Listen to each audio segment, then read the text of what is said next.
Hi everyone, it's me, Flower Child 567, and I am here. It's Friday. Thank God it's Friday, right? Hey you guys. Hey Stomanquella and Strong Onion. Hey Mad Akuma. Hi. And hi Supreme Goddess. So today is the Tamriel Storyteller Hour, right? And today I'm going to be focusing on vampires. I'm going to put out a disclaimer right up front by saying I certainly don't know all the ins and outs of vampires. I'm not a vampire, and I'm certain that there are people out there who would know more about vampires than me. But I have done, of course, my own investigation and research and had a little bit of experience with vampires, but not so much. But if you remember last week, we took a look at vampires. Well, we were looking at the Daedric cults, and we came across some lore about Molag Bal and a myth, and that triggered me to officially say that this week I was going to focus on vampires.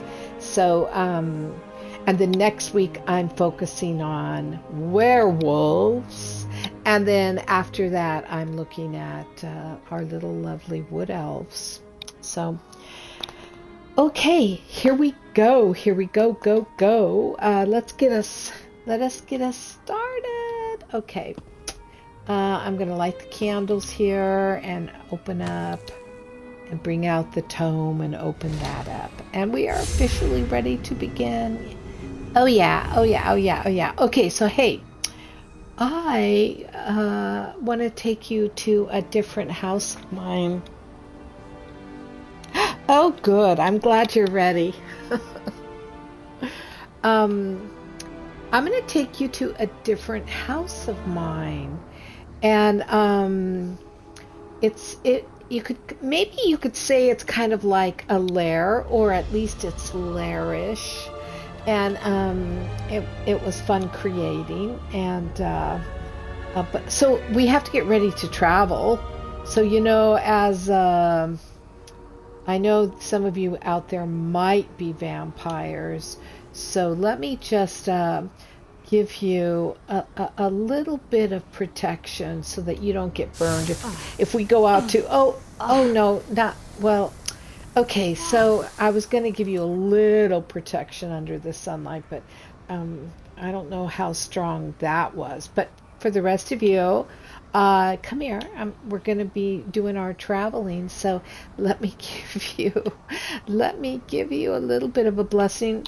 I don't have my glimmer dust, but I do have petals, and there you go. And now let's look at, where are we going? Let's see. We're going to go.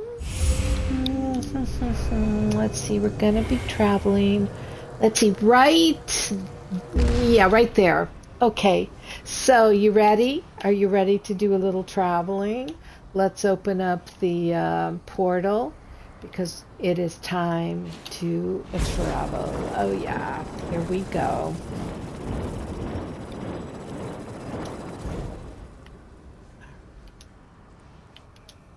And we are going to the Domus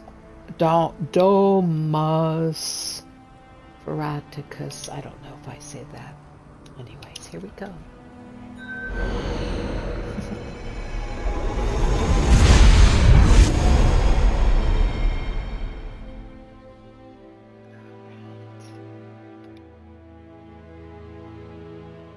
Now, word has it that Molag Bal's little pet might be scurrying around here. I don't know if we'll see. Oh, wait, there he goes. Did you see that? I think he's over there. Oh, my goodness. Look at him. He's a creepy little fellow, isn't he? Oh, no. Oh, I think he saw me. Uh-oh. I'm gonna go back over here, because I don't want to mess around with the Oh my God, who's that? Oh, I guess this is your lair.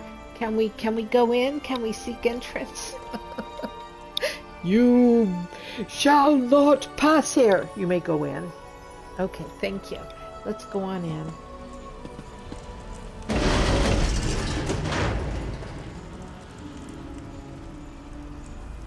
Okay, just a second. Let me close that door behind me. Oh, and there's even a guard here. No fighting or spitting. Got it? Oh, okay. No fighting or spitting. You guys got that? Okay, let's go on in. Oh, okay.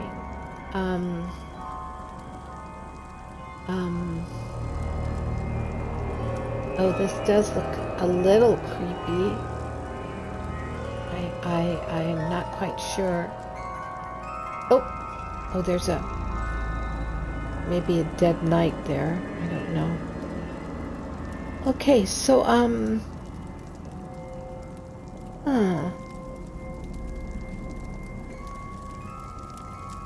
Oh, I wonder if that could be... Oh, we'll be talking about reliquies in just a minute. I'm going to back off from that. Ooh. The throne. Oh, my goodness. I don't know. All right. I'm going to have a seat in this throne. How's that? Yeah. Right. And I'm going to turn around so your focal point is there, not me. And you guys ready? I'm ready. You're ready. Let's talk about vampires, okay? And the vampires in ESO, and look at a little bit of the lore. So, right, we all know that vampires are the undead, and that they are reanimated dead corpses, and they are kind of have an animalistic instinct about them, and they want to always suck blood. So we've all grown up with vampires. We all know about the vampires, but in Tamriel, it is believed that there is a possible cure for vampirism, and so that's one of the major quest lines that you might come across if you get into the vampires and visit the different vampire zones, and seek out and help find that cure. And the Mages Guild is also involved in the vampire cure. And I'm going to tell you something. Even though vampires are classified as, the accursed undead, they are opposed to necromancy, to the necromancer's manipulation of the buried dead, because it's not the passing of the blood, is it? And for vampires, it's all about the blood, the bite, right? It's all about the bite. And I think that's kind of interesting when you stop and think about it.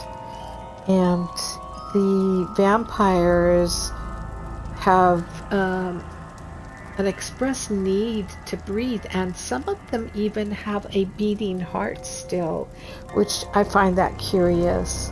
So I think those are symbolisms that maybe even the writers of the lore aren't quite clear on. But think about it, the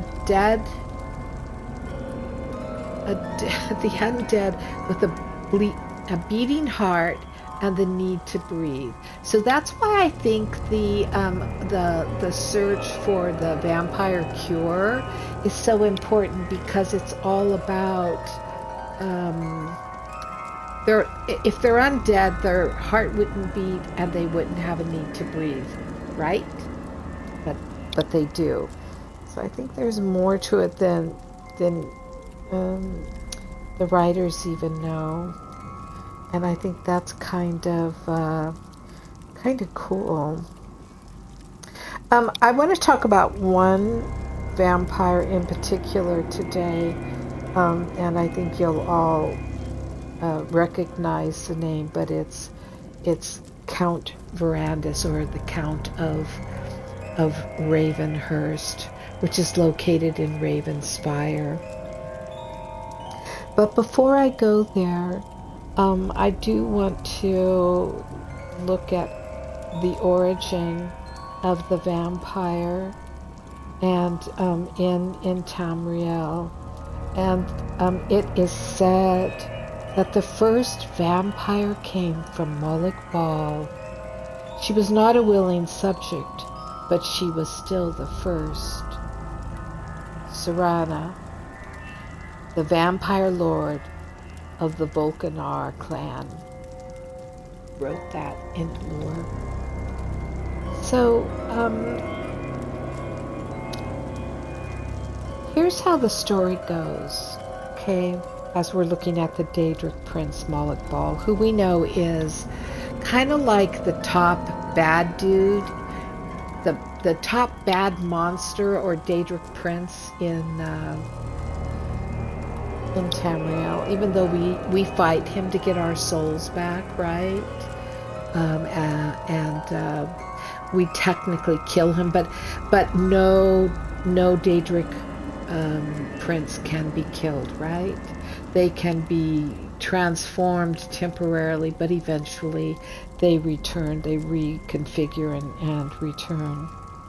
But the tale goes that the Molag Bal disliked Arkay, an Aedra, who showed great pride in his sphere of influence, the cycle of life and death. And Molag Bal traveled to Tamriel, still newly formed at the time, where he savagely raped a Nedic priestess of Arkay named Lamae Beolfog, and departed Nirn.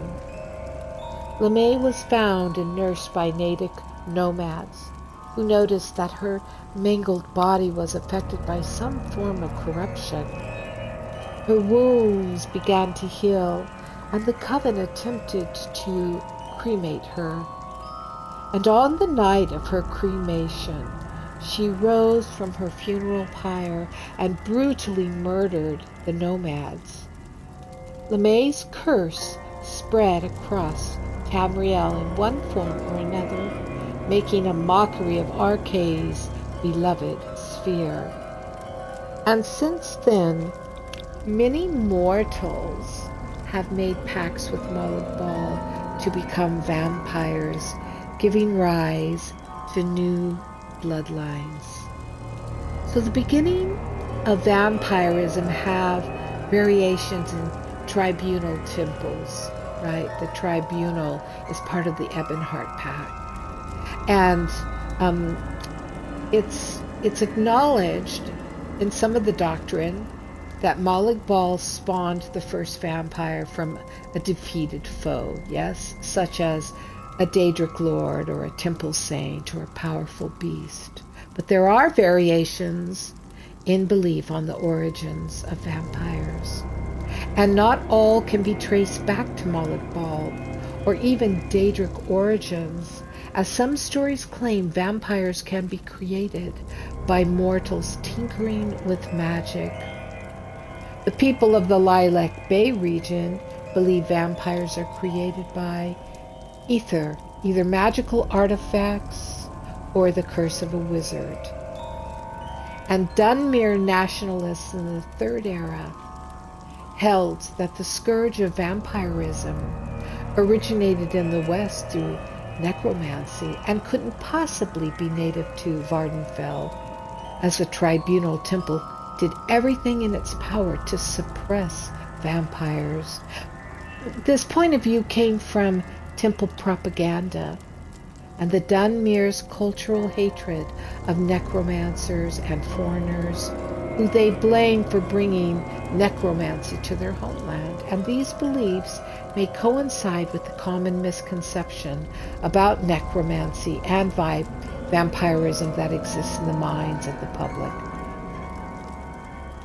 However, for this day's look at lore, we are focusing on the recognition of Molag Bal creating perhaps the most powerful vampire bloodline in Tamriel. So it's kind of interesting, right? And there's all kinds of fevers and plagues and whatever. That's part of the vampire line, which I'm not going to go into. I mean, I think it's safe to agree that not all bloodlines seem to have a clear or a simple origin. So there are vampires that were turned by a vampire of one strain and then went on to create their own bloodlines, complete with different traits. So this happens. And there's different timelines in vampiric history that are before the creation of Tamriel.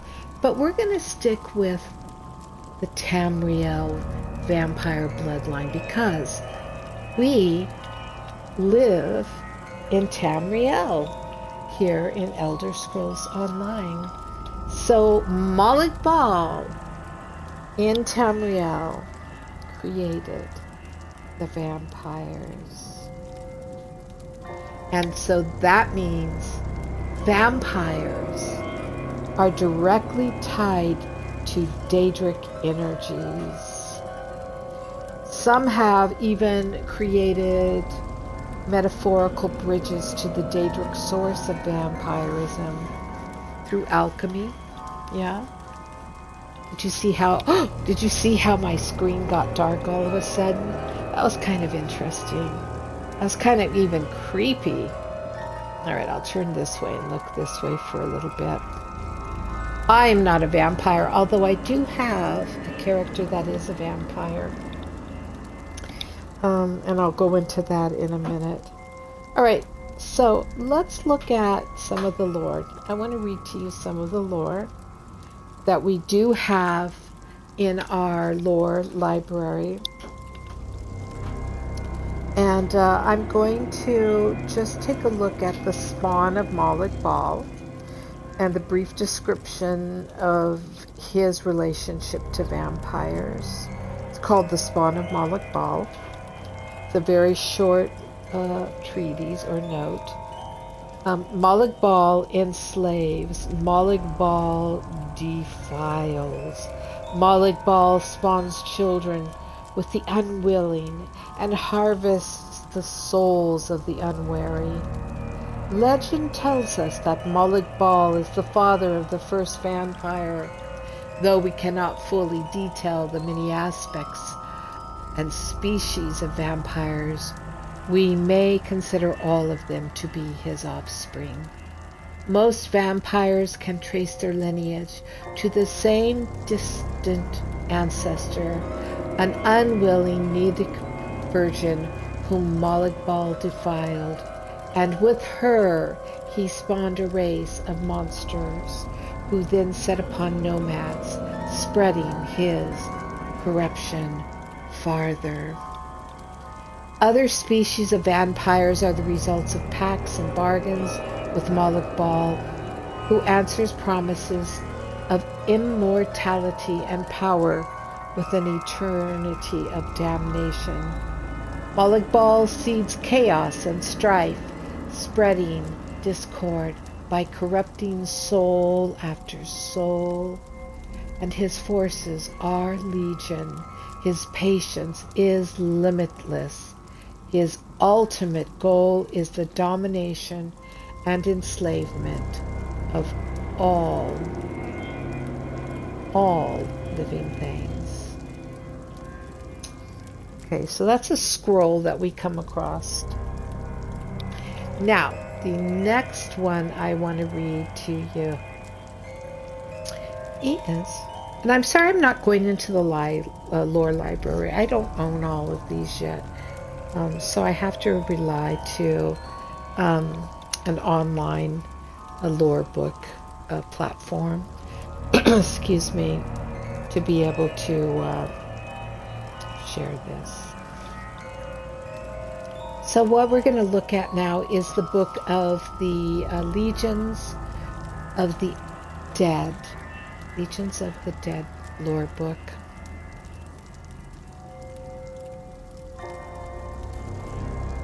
And you can find this book in Morrowind. Okay.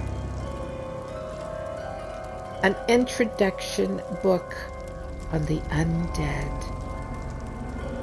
Undead commonly occur in 3 basic types: spirit, flesh, and fleshless. Spirit revenants like the ancestor ghost, wraith, and dwarven ghost can only be harmed by weapons that are enchanted or made of refined substances such as silver. Ancestor ghosts, the most common spirit revenant, are harmless, apart from the minor curses they lay upon their victims. Wraiths are similar to ghosts, but they are capable of inflicting wounds to the careless explorer. Dwarven ghosts are more dangerous still, but they generally appear only in dwarven rooms. Flesh revenants, or zombies as they are often called in the West, are known as bone walkers in Morrowind. Magic preserves the bone walkers' fleshly remains along with the bones and spirit. Bone walkers are readily identified by the sharp protuberances of bone and metal deployed in the rituals that bind them to this plane. All bone walkers are malevolent and dangerous, but the greater bone walkers are far worse than the more common lesser bone walkers. Thankfully, normal weapon harm bone walkers. It is difficult to generalize about fleshless revenant. I can't say that word. How do you say it? Revenants, or skeletons. The agility and fighting ability of the animated remains may depend on the abilities of the revenant's former life, and may therefore be weak or strong, or more or less capable with weapons and shields. Fortunately, enchanted weapons are not needed to destroy skeletons. An exception in the Bone Lord, a particular form of revenant that seems to derive its powers more from its spirit energies than from the substance of its skeletal remains. Bone Lords are very powerful and very dangerous, and normal weapons do not afflict them. Vampires were believed to be extant in Morrowind for centuries. Dunmer culture has a special hatred for vampires, and in earlier times the Ordinators and buoyant armigers hunted them to extinction. In recent years, however, vampires have either begun to sneak into Morrowind, or long dormant ones have been awakened. Vampires vary in their substance and power according to their age and accumulated lore, but even the weakest vampire is immeasurably stronger than most other undead. Note, ash vampires are not vampires and are not undead. Ash vampires are extremely dangerous. While their spirit and substance may indeed be preserved by some magical process, the holy warriors of the Tribunal Temple report that spell effects known to affect the undead have no effect on ash vampires. I think that's kind of interesting.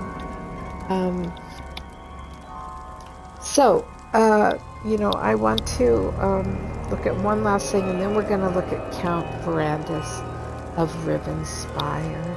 The lore, every zone map basically has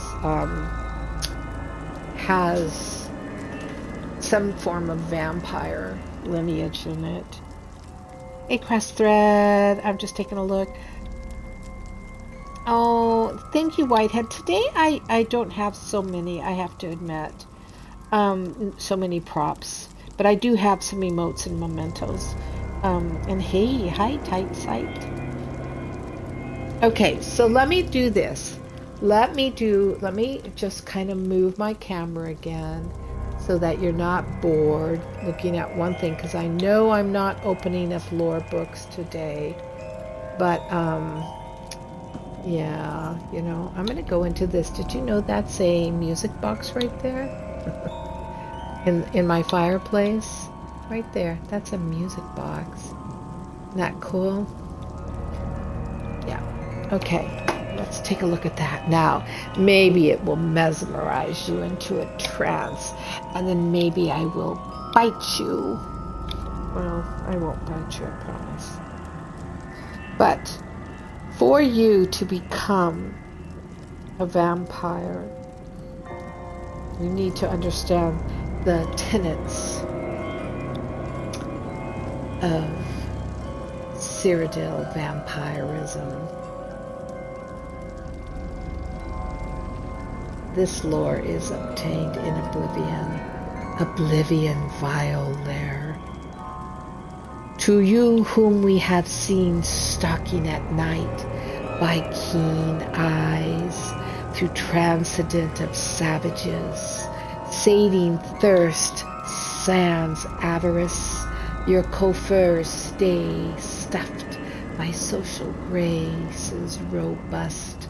None know your nature save us, none share your fate save us, none welcome you as kin save us. On our order, know first that we are no simple tribe of savages tearing throats with the orgiastic abandon of our scattered tribal brethren. Ours is a civil fraternity to which we are bound, every one by our dual hunger for flesh and influence, by the virtue of imperial structure and bureaucracy. Cyrodil has become our stronghold in the third era, and we suffer no savage rivals within our boundaries, revel ourselves to none, and manipulate the hand of society to met out our agendas. On our dual patrons, to Kinfather Molag Bal, who brought forth the blood matron Lamae to spite Arche, we owe our existence, as do all vampires, though not all honor him. For him we revere and revel in the feast, and acknowledge the gift adrift in our veins. To patron Clavicus Vile, beacon over our affairs, we owe our successes in social stature. Our bond with Vile makes us unique among our kind, for his guidance stills our savage craving with reason and savvy, and for him we live amidst mankind, and twist them to our will from offices of power. On our rivals, most barbaric tribes think themselves powerful by the gift of Baal's blood alone, and squander the gift. There are those, however, who show signs of enlightenments and earn our attentions. Those such as Glenmoril Weird, who live within the walls of Breton cities, or the Wet Fangs Sodality of Black Marsh, who use magica to keep captives catatonic, and harvest from them the red nectar. These foes may one day threaten to impugn our sovereignty within the boundaries of Cyrodil, thus compelling our vigilance. Should any encroach upon our dominion, our wrath must be swift and total. on our conduct, to preserve our ideals and way of life. 2 primary edicts shall be observed. Above all, reveal thyself in our order to no other, for direction and discretion is the greatest of our virtues. Do not feed where you may be found out, or on those who may not suspect your passing. Avoid daylight by lifestyle. Dispel common belief in our kind, and maintain subtle appearance through satisfaction of the thirst. Second, devote your pursuits to the procurement of influence, political and otherwise. Our strength is not in physical numbers, but in skillful manipulation of society. Always be mindful of our patrons and preserve the order. Devote yourself to these ideals always, and the order shall count you amongst our own. Okay, so that's important. I know it's mainly from Cyrodil, but I want to share something with you. One of the edicts is to remain quiet about it, right? And I've got to tell you something. We're going to look at the Count of Ravenhurst in Rivenspire, who has the persona and even the quest. He's one of the main Rivenspire zone quests. He maintains an appearance of being against Bloodfiends, against unruly, savage vampirism. And he has what? He's gained a position in Ravenspire society. So I think, in essence, he is probably one of the more ferocious vampires. Just upholding the code, yeah? Upholding the code. So we're going to look at his lore now. Are you ready? But let me take a moment just to look out there and say hi to those of you out there. Hi, hi, hi. You love... Oh, yeah, I already was. Hi, Canadian Dancer. Hey, Austin. You're asking, how do I figure out story time? Well, usually, like this one, this lore on vampires, right? That came from last week when I was doing story time, and I read the Molag Bal Lamae rape myth, and it really affected me. And so I said, okay, we're going to take a look at vampires. And because we were looking at Daedric cults, right? We were looking at Daedric cults. And, of course, since Molag Bal is a Daedric prince, that means really everybody who honors Molag Bal is a advocate of vampires. And if you are a vampire and you don't know, Molag Bal is your Daedric prince. Oh my gosh, why do you not know that? I'm just a baby vampire with my PvP tune for when I do go into Cyrodil. And one of the first things I had to do was become, or I was encouraged to do for what was required in PvP, was to become a vampire. And I think I was encouraged to get up to level 3 on that blood fountain thing. I don't remember exactly now, but and I took the time to read over lore about vampires to understand it, and then decided to do the whole Daedric Prince episode, right? I did Daedric Princes and Daedric Cults. It ended up being 3 weeks of our lore time. So, Elder Scroll, thanks to these incredible writers, we have a wealth of material and history and backstory. We're considered an RPG game, right? A role-play game. And that doesn't mean you just put on a character and you claim, okay, I'm going to be a high elf, or hey, I'm going to be, this, or I'm going to be that. But it's like, why not immerse yourself fully into the game and dive into your backstory lore, And why not choose a name for your character that has a backstory? That's the most simple way of role play. And then, of course, going fully into character like we do on Wednesdays for our Ebonheart Roleplay Pact Theater. We have fun. It's not just about coming on and doing first-person killer, shoot 'em up, bang, bang, dead, dead, but really having fun. This is a treasure trove. I know I'm on my soapbox. I always get on my soapbox, but that's why I do this Friday, is to hopefully give some background information.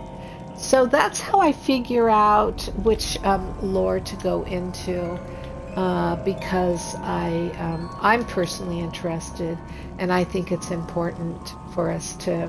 I want to know. It's not important.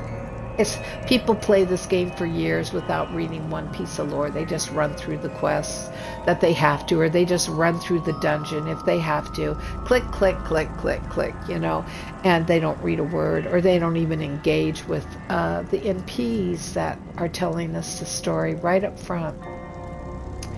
And often give us the answers to riddles and puzzles.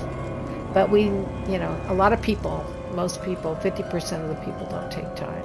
All right, I'm coming down into Shalador's library to Rivenspire lore. There's a few books here we're going to take a look at. And one is the Bloodfiends of Rivenspire, all right. One is the House Ravenwatch Proclamation, okay?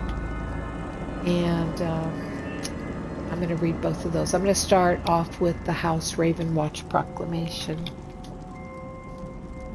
To those who seek to understand. One word surmise that such an elusive and ancient noble house would be averse to publishing its goals in such an accessible manner. However, with the advent of strife upon our homes and allies, I thought it best to clarify our standing for the small-minded.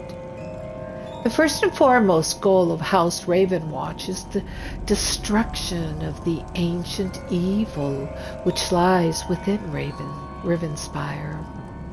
It is known by many names: Abagandra, Laura de Bal, and in contemporary times, the Lightless Remnant.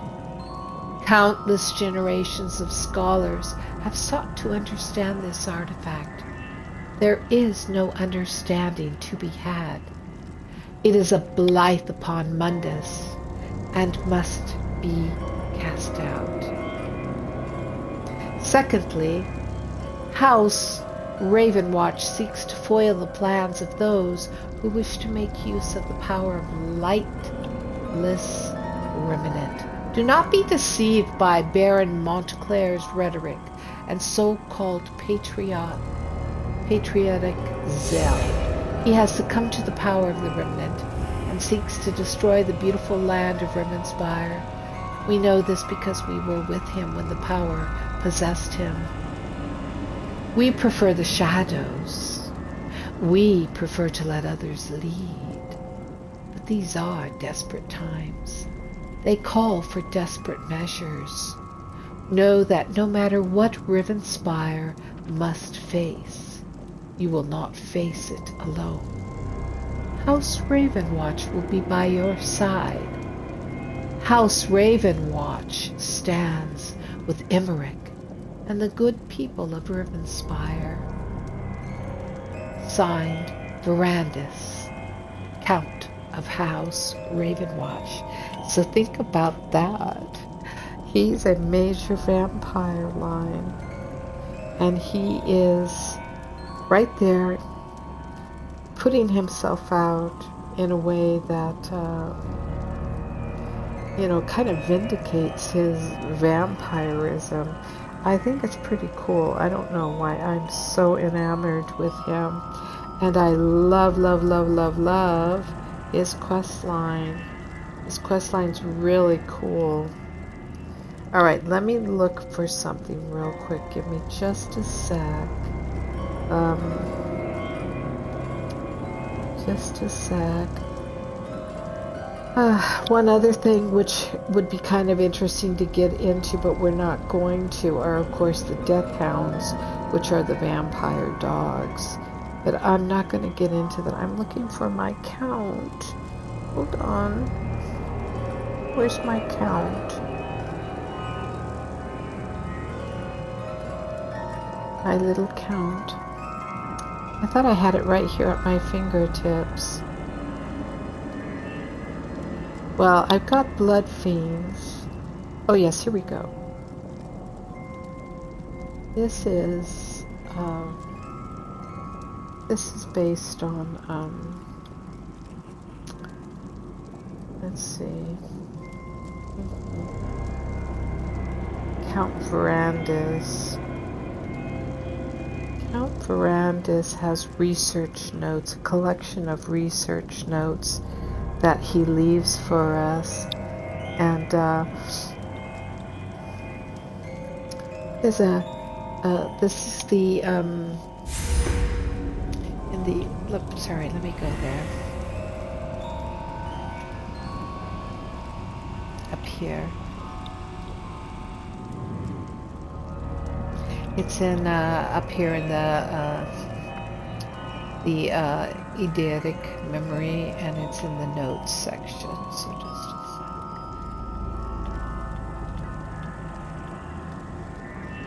sec. Notes and memos, and it's the musing on the whereabouts of the alien structures, and it's got all kinds of stuff. I'm just pointing these out. I'm not going to read these to you, but most of the notes in here are from him, and or not all of them. No, I take that back. But there's a whole section of his notes, and I'm going to go down to. I'm going to read them out, and you can re-listen to this and then go and read and see if you have them, and you can read them. So first of all, there is the a nagging question, aberrant welcome stones, Ada Inaz's journal, the alchemist Nyland's notes, an affair with death, badly damaged journal, bone orchard, research logs 1, 2, 3, 4, 5. Karina's journal. Catacombs of Cath Bedrock.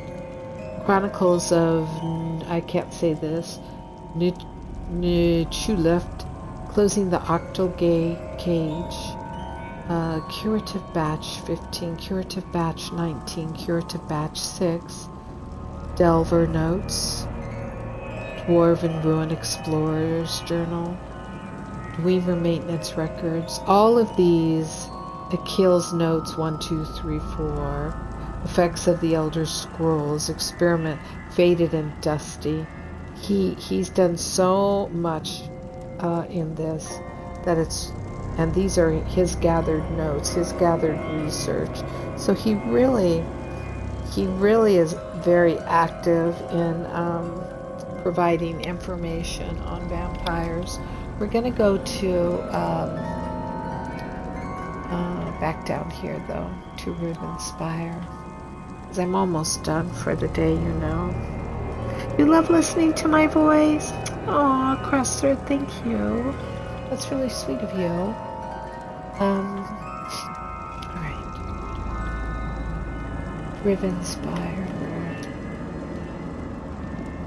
Bloodfiends of Rivenspire. By Nalana, Advisor to House Tamriel.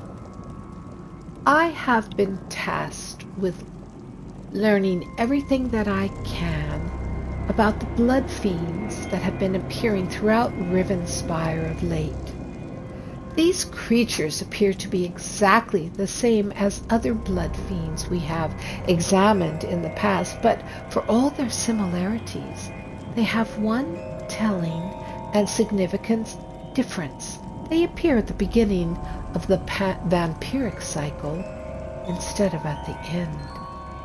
Instead of appearing at the end of an otherwise long and grueling vampiric gestation period, the process changes ordinary citizens into feral monsters in a frighteningly short amount of time.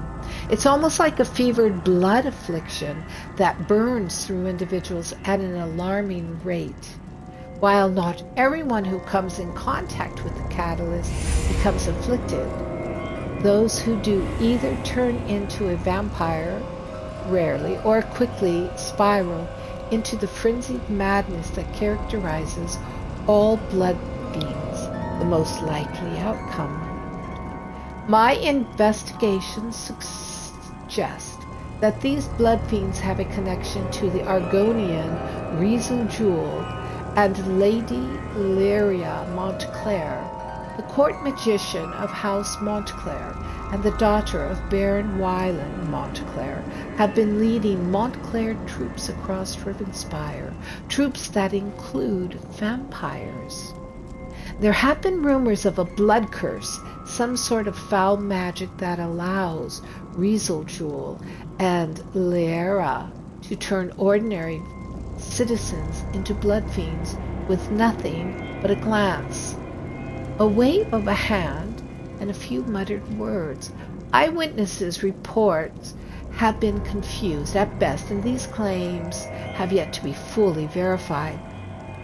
As with other blood fiends dealt with in the past, the Rivenspire blood fiends are vampires that have gone insane. Their minds have degraded beyond recovery. They attack anything that moves with no regard for their own well-being. They are feral, violent creatures driven by their carnal lust for bones and blood. And this strain of blood curse runs its course at an alarmingly rapid pace.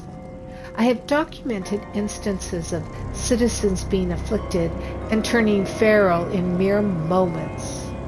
How Rizel Jewel and Lyra came by this terrible power is unknown. What is known is that they seem to be oblivion bent on helping Baron Montclair conquer the entirety of Rivenspire. This unusual blood curse notwithstanding, the blood fiends operate as all others of their ilk. These wild, ferocious savages can, and often do, pass their affliction onto their victims. Anyone wounded or killed by a Rivenspire blood fiend has a significant chance of becoming a blood fiend, and in a remarkably short period of time.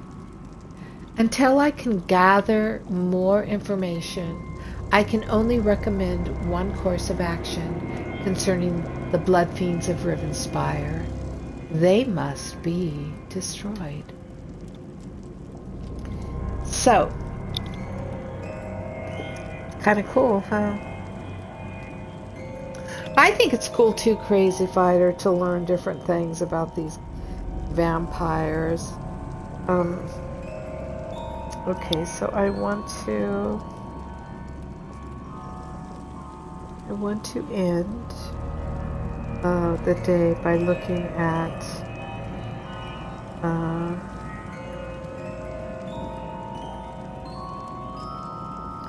by looking at Count Verandis. Count Verandis. Are you ready? He's my favorite. He's my favorite vampire. When I first played this game, okay, here's a secret.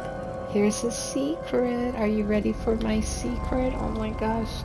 Okay, I better make sure that you forget this secret. So give me just a second because, oops, I took one of those.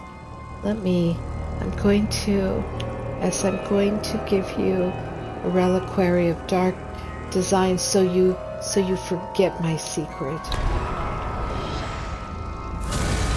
There.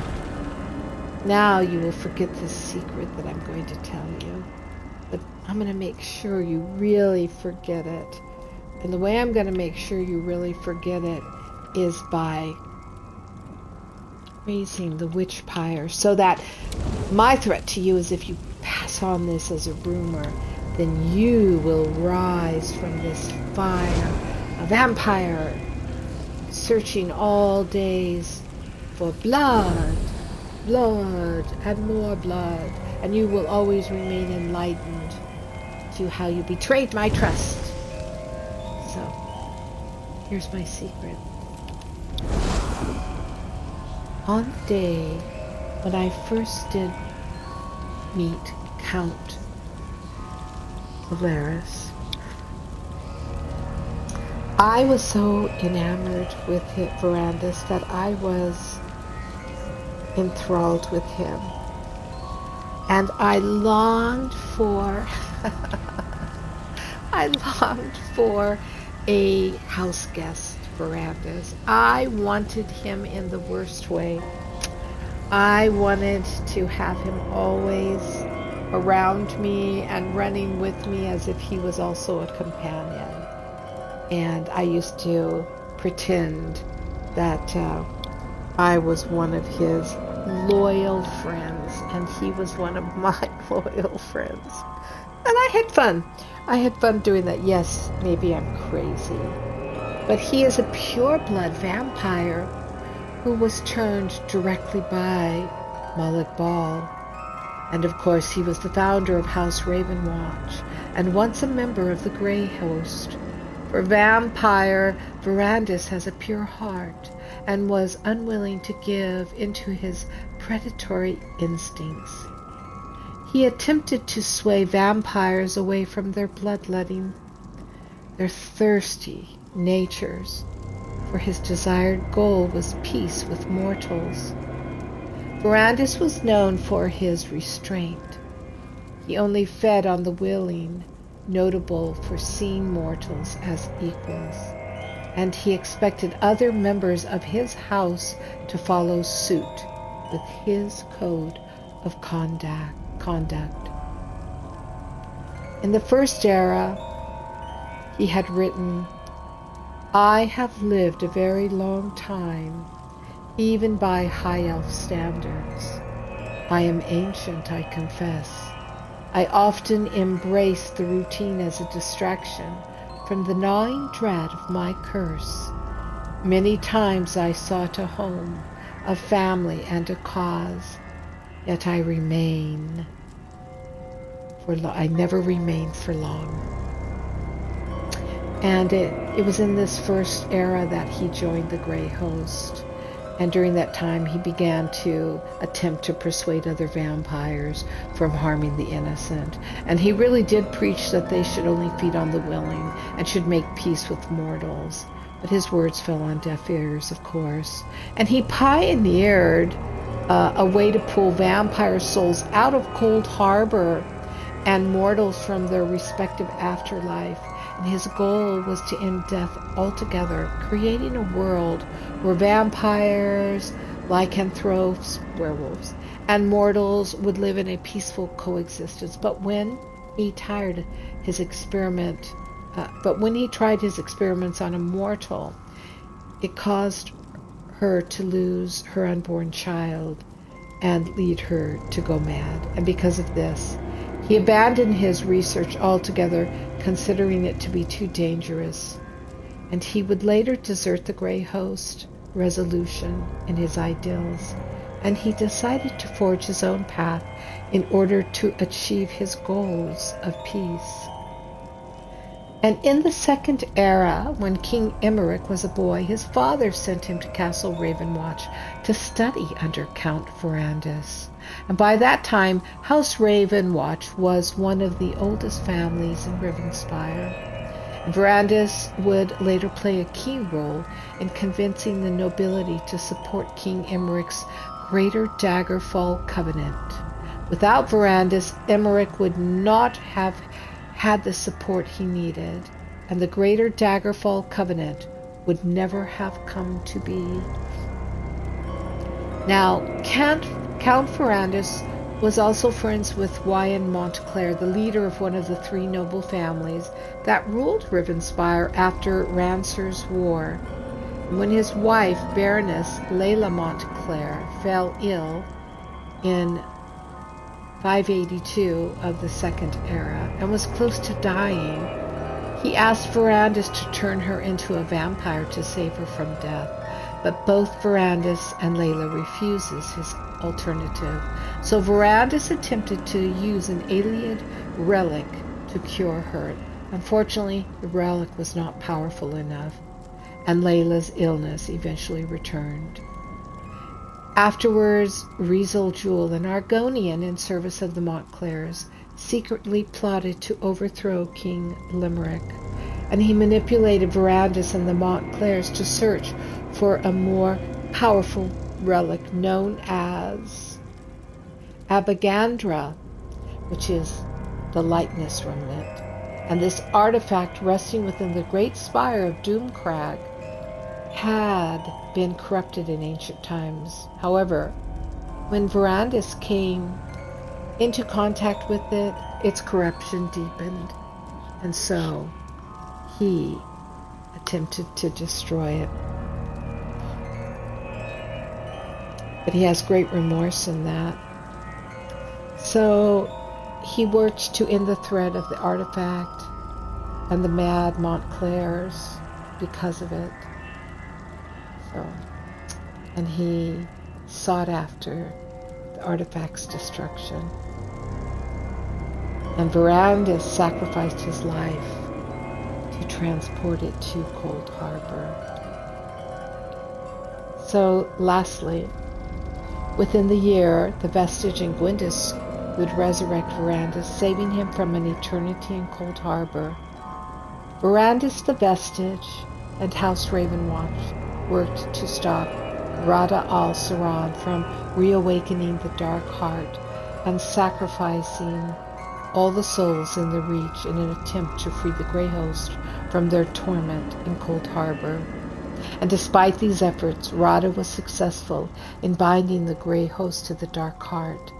And as a former member, Verandis was also bound to the Dark Heart, and the connection would cause Verandis to lose himself to its darkness. However, he was able to resist its pull long enough to help stop Rada. Alongside the Vestige and Lyris, he entered Rada's sanctuary realm, Greyhaven, where Rada was conjuring an apocalyptic storm known as the Darkstorm that would consume all the souls in the Reach. And despite Rada's skill with the shhhhh and his mastery over the vampire lord from Verandis outwitted him and turned the power of the Dark Heart against him. And after Rada was defeated, Verandis stayed behind to manipulate the Dark Heart's power to end the Dark Storm. And using the Heart's remaining power, he was able to resurrect many of Markarth's fallen. With the Heart's power fading, it ejected Verandis from the realm. Verandis' soul melded inextricably with the Dark Heart, and as long as it remained dormant, the connection would be tolerable. He chose to become its guardian, and to make sure that the Dark Heart would never be used again. Oh, Verandis, he's not here anymore. But you can go to Rivenspire and do his quest, and also the Dark Heart quest within Cold Harbor. and experience him for yourself. Well, everyone, thank you so much for tuning in to the Tamriel Storyteller Hour, and I hope you enjoyed some of the lore about vampires. This wasn't even touching all of it, just a sampling, and what I feel is the most important, which is Molag Bal and Lamae, and also Count Verandis, because he, in my opinion, is the most important vampire in Tamriel. Okay, hey, see you next week. Have a great weekend, everybody. Thank you. Bye. Next week, werewolves.